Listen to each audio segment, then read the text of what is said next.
Salam əziz şagirdlər, hər birinizi salamlayıram. Bugün sizinlə Şahin İbrahimovun Respublika Fənn müsabiqəsinə hazırlıq kitabından növbəti sınaq onun izahını bölüşürəm. Şərtdə verilib ki, X maddəsi xarakterik iyili rəngsiz uçucu mayedir. Molekulunda 6 hidrogen, 1 oksigen və 2 karbon atomu var. X-i müəyyən edin. İlk öncə biz bu maddələrin formullarını yazaq. Aseton C3H6O, şəkər C12H22 O11, naşatır spirti NH4OH, etanol isə etil spirti C2H5OH. Deməli, diqqət yetirsək, bizə deyir ki, X maddəsi xarakterik iyili rəngsiz uçucu mayedir. B variantında şəkər bərk haldadır. B variantı getdi, yəni düzgün cavab variantı ola bilməz. Digər variantlara diqqət etdirək. Deyir ki, 2 karbon atomu olsun. Asetonda 3 karbon atomu var. Gördüyümüz kimi indeksinə diqqət edək. Düzgün cavab variantı asetonda ola bilməz. Naşatır spiritində ümumiyyətlə karbon atomu olmadığına görə yerdə qalır düzgün cavab variantı D variantı. Gəlin etanola təkcə baxaq. C2H5OH. 2 karbon atomu var. Bəli, doğrudur. 6 hidrogen atomu, 5 hidrogen atomu bu hissədə, 1 hidrogen atomu da spirit OH qrupunda var. 5 üzərinə gəlsin 1, 6 və 1 oksigen atomu var. Bəli, doğrudur. Deməli, düzgün cavab variantı D variantı. Növbəti ikinci sualın izahına baxaq. İkinci sualda bizə şərtdə verilib ki, H3O müsbət və S2H2-dən ibarət qarışıq verilib. Bildirilir ki, neytronların sayı proton sayının 12 vahid azdır. Qarışıqda cəmi 20 atom varsa, molekul sayının nisbətini müəyyən edin.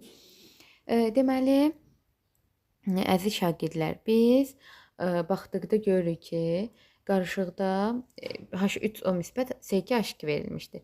Biz molekul sayını bilmirik. Özümüzdən H3O müsbətə X, S2H2-yə isə Y deyə bilərik. Birinci biz neytron sayını hesablayaq. Hidrogenin neytronu yoxdur. Çünki hidrogenin proton sayı 1-ə bərabərdir. Kütlə ədədi 1-dir. 1 çıxılsın 1, neytron 0-a bərabərdir. Ona görə də neytron dedikdə hidrogen üçün neytron sayını 0 qəbul edirik hər iki maddənin tərkibində. Bizə birinciyə baxaq. Deməli, H3O hidrogenin neytron sayı nəzərə alınmır. Hidrogenin neytron sayı nəzərə alınmır. Oksigenin 8 neytronu var. X molekul olduğuna görə 8X üzərinə gəlinsin. İkinci maddənin isə hidrogende neytron sayı nəzərə alınmır. Karbonun 6 neytronu var. 2Y karbon atomu olduğuna görə 12Y. 12Y bərabərdir neytron sayı. Proton sayına diqqət etirsək, hidrogenin proton sayı 1-dir. 3X hidrogen atomu var. 3X üzərinə gəlinsin.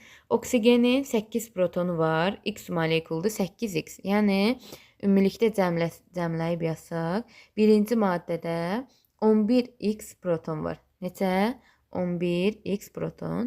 Üzərinə gəlsin, ikinci maddədə karbonun proton sayı 6-dır. 2Y karbon atomu var, yəni 12Y. Hidrogenin də proton sayı 1-dir.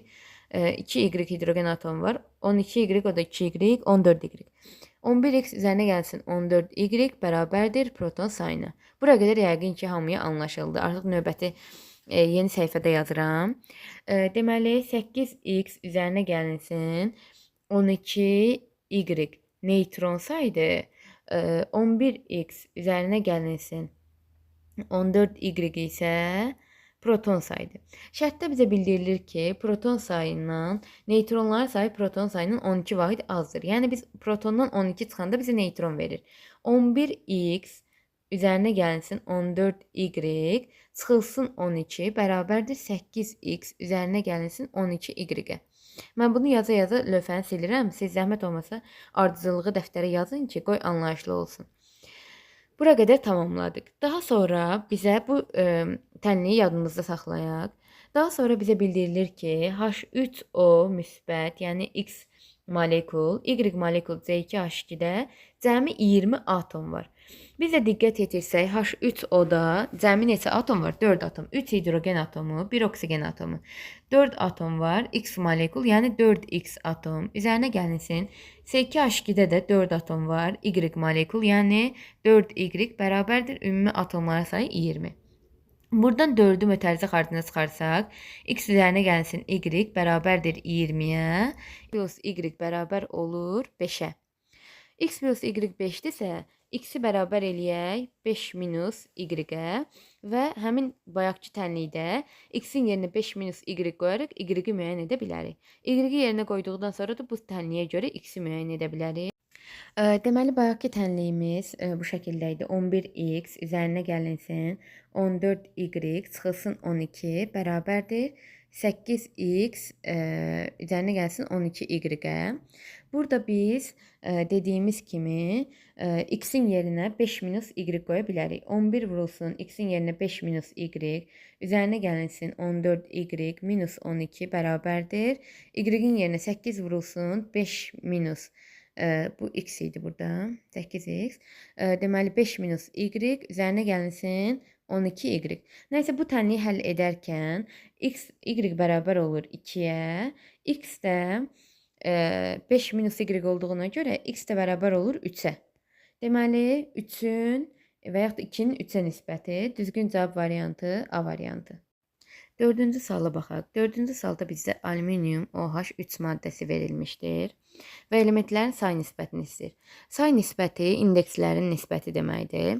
Alüminiumun indeksinə baxaq. Alüminiumun indeksi 1-dir. Yəni kimyada heç nə yazılmayanda 1 deməkdir. Oksigen və hidrogenin indeksləri 1-dir. Lakin mötərizədən, yəni kənarında görürük ki, 3. Bu 3 mötərizə daxilindəki hər bir elementə aiddir. Yəni 1 vurulsun 3, 3, 1 vurulsun 3, 3. Oksigenden 3 atom, hidrogenden 3 atom. Nisbət 1, 3, 3. C variantı. 5-ci sual. 5-ci sualda bildirilir ki, şəkildə element və birləşmələrin hissəcik modelləri verilmişdir. Buna əsasən hansı maddə verilmiş modellərə uyğun deyil? Birinci baxaq, deməli, gördüyümüz kimi eyni rənglidir. Yəni, bu kimyəvi elementdir. Əgər müxtəlif rənglər varsa, birinci və üçüncü gördüyümüz kimi eyni rənglidir. İkinci və dördüncü isə müxtəlif rənglər olduğuna görə onlar birləşmədir. Birinci gördüyümüz kimi, baxın, tək, yəni atomludur da, molekul əmələ gətirməyib, tək atomludur. Tək atomlu olduğuna görə bu birinci model argon. Yəni təsirsiz qaz olan arqona uyğun gedir. C variantı. Üçüncüyə baxın, 3 qırmızı birləşən, 3 atom birləşib molekul əmələ gətirib. Düzdür? Bu ozona uyğun gedir. 3 oksigen atomu birləşir. Nəyə əmələ gətirir? Ozonu. 3 oksigen atomu. Bu uyğun gedir ikinci model ozona. Daha sonra ikinci modelə baxaq. Bir göy və bir qırmızı təsvir olunub, düzdür? Yəni 2 atomdan ibarətdir. Lakin atomlar fərqlidir. Məsələn, siz deyə bilərsiniz ki, bu oksigenə uyğun gedə bilər. Oksigenə uyğun gedə bilərdi, düzdür? 2 atomu var. Lakin 2 müxtəlif rəngdədir. Müxtəlif rəngdədirsə, məsələn, bu karbon O ola bilərdi və yaxud da N ola bilərdi. Oksigende hər iki atom eyni atomdur. Eyni rənglə təsvir olunsaydı, bəli, uyğun ola bilərdi.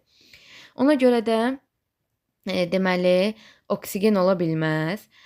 D variantına diqqət yetirək. D variantı etilen C2H4. Etilen 4-cü şəklə uyğun gedir. Bəli, 2 göy rənglə təsvir olunan atomlar var. Məsələn, C2.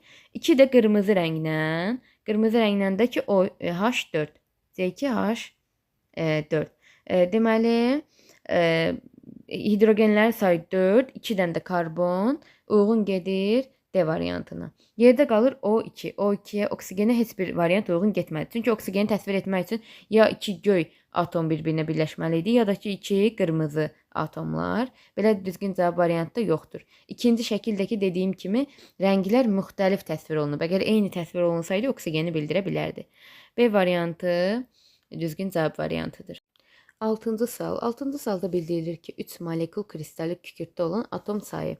Molekul dediyimiz kimi mol sayına əmsalı bərabərdir. Elementin qarşısında və yaxud da birləşmənin qarşısında yazılır. Kristalik kükürddə S8-dir.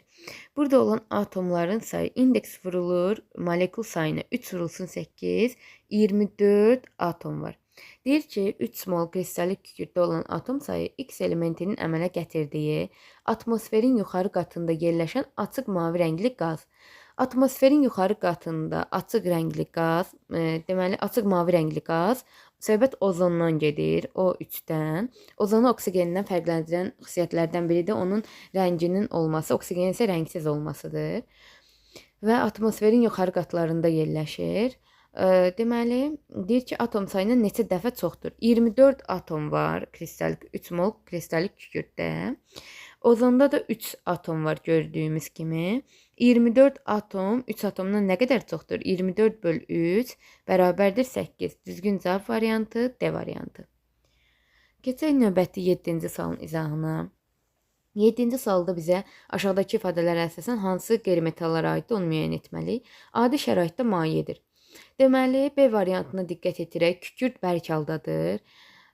C variantına diqqət edirək, yod bərk haldadır. D variantına diqqət edirək, xlor qaz aqreqat halındadır. Ona görə də düzgün cavab variantı elə birinci müddəadan A variantı, yəni bromdur. Digər ikinci bəndlərə də baxaq. Qırmızı qəhvəyi rənglidir. Bəli, brom qırmızı qəhvəyi rənglidir. Kükürd açıq sarı rənglidir əsasən. Yod tünd bənövşəyi, xlor isə sarımtıl yaşıl rəngli qazdır. 2 atomlu molekul əmələ gətirir. Bu həm broma, həm yoda, həm xlora aiddir. Lakin kükürd isə S8, 8 atomlu bəsit maddə əmələ gətirir. Düzgün cavab variantı A variantıdır. Çünki yeganə bu qeyri-metallardan maye halında olan, yəni bu bəndlərə əsasən bromdur. Düzgün cavab variantı A. 8-ci sualın izahına baxaq. Şərtdə verilir ki, metallara aid olmayan xassələri müəyyən edin. Birinci müddəyə baxaq. Bütün metallar adi şəraitdə bərk halda olur. Bu ifadə yanlışdır. Çünki metallar əksərən bərk olurlar. Yeganə metal civədir ki, civə maye haldadır. Ona görə bütün metallara bu şərti aid etmək düzgün deyil. 2. Kövrək xassəlidirlər. Bu da yanlışdır. Çünki metallar kövrək yox, plastik olurlar. Kövrəklik qeyri-metallara xas xüsusiyyətdir. Üçüncü müddə istilik və elektrik cərəyanını yaxşı keçirirlər. Bəli, metallar qeyri-metallardan fərqli olaraq istiliyi və elektrik cərəyanını çox yaxşı keçirirlər. Dördüncü xassə plastikdirlər. Bəli, metallar plastik olur. Beşinci metal parıltısı olur. Bəli, bu da doğrudur. Metallara aid olmayan xassə 1 və 2 C variantı. Keçək növbəti 9-cu suala. Aşağıdakı elementlərdən hansı istilik və elektrik cərəyanını yaxşı keçirmir? Əgər istilik və elektrik cərəyanını yaxşı keçirmirsə, deməli bu qeyri-metal olmalıdır. Lakin qeyri-metallardan karbonun allotropi şəkilləşməsi qrafit var ki, qrafit, yəni qeyri-metal, tərkibi qeyri-metal olsa da elektrik cərəyanını yaxşı keçirir. Ancaq burada istilik elektrik cərəyanı keçirmir dediyinə görə biz qeyri-metal seçəcəyik. Sink metaldır, dəmir metaldır, mis metaldır. Düzgün cavab variantı D variantı azot. Azot qeyri-metaldır, elektrik cərəyanını və istilik cərəyanını keçirmir. Keçək 10-cu suala. 10-cu sualda bizə X, Y, Z və T elementləri vermişdir. Kütlə ədədləri, proton sayları. Kütlə ədədi A hərfi ilə işarə olunur. Birinci üçün yazı A bərabərdir 40, proton sayı P bərabərdir 20. Bizə deyir ki, izoelektrondur. İzoelektron nə deməkdir? Yəni neytron sayı izotondur daha doğrusu. İzoton nə deməkdir? Neytron sayı eyni olan atom növü. Yəni biz də neytronu necə tapa bilərik? A bərabərdir P üzərinə gəlsin N düsturundan. A 40, proton sayı 20, üzərinə gəlsin neytron. Neytron bərabərdir 40 çıxılsın 20, yəni 20. X-in 20 neytronu oldu. Bunu yadımızda saxlayaq. Keçək Y maddəsinə. Y-də kütlə 56-dır. A bərabərdir. Proton 26-dır. Üzərinə gəlsin neytron. Neytron bərabərdir 30-a. Deməli, Y-də neytron 30 oldu. Keçək Z-də. Z-də kütlə ədədi 39-dur. Proton sayı 19-dur. Deməli, kütlə ədədindən A bərabərdir P plus N düsturuna əsasən kütlə ədədi 39, proton sayı 19, üzərinə gəlsin neytron. Neytron bərabərdir 20-yə. Deməli, düzgün cavab variantı X və Z, yəni D variantıdır. Sonuncuya da baxaq. Kütlə ədədi 64-dür. A bərabərdir 64. P bərabərdir 29. Deməli, A bərabərdir P plus N düsturuna əsasən A 64, P 29, üzərinə gəlsin N. N bərabərdir 14-dən 9 çıxanda 5 və 35. Deməli, bu da düzgün cavab variantı ola bilməz. Cavab X və Z D variantı.